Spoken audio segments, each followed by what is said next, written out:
13 شعبان المعظم عرس مبارک سلطان الواعظین حضرت علامہ عبد الاحد قادری حنفی علیہ رحمت اللہ القوی، استاذ العلماء شیخ الخطباء سلطان الواعظین حضرت مولانا عبد الاحد قادری برکاتی حنفی رحمت اللہ تعالی علیہ کی ولادت باسعادت 1833 میں پیلی بھیت اتر پردیش ہند میں ہوئی۔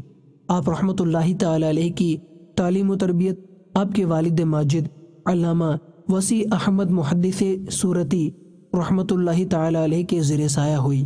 اعلی حضرت امام اہل سنت شاہ امام احمد رضا خان علیہ رحمت الرحمن نے شرف بیعت و خلافت سے سرفراز کیا اور آپ کے سر پر دستار فضیلت سجائی۔ فن خطابت آپ کا ترہ امتیاز تھا۔ اعلی حضرت علیہ رحمت رب العزت آپ کی مدح و توصیف میں رطب اللسان ہے۔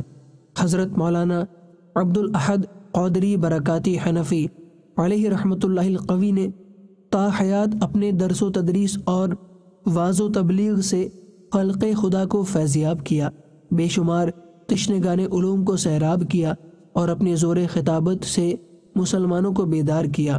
آپ رحمت اللہ تعالی علیہ کی عظیم خدمات پر امام اہل سنت نے آپ کو سلطان الواعظین کے خطاب سے نوازا۔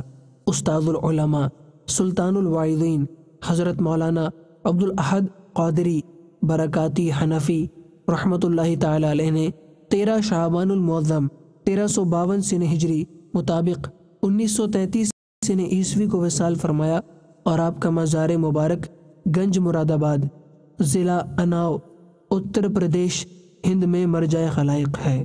اللہ تبارک و تعالیٰ کی ان پر رحمت ہو اور ان کے صدقے ہماری بے حساب مغفرت ہو۔ صلو علی الحبیب صلی اللہ تعالی علی محمد۔ مجھے اپنی اور ساری دنیا کے لوگوں کی اصلاح کی کوشش کرنی ہے انشاءاللہ۔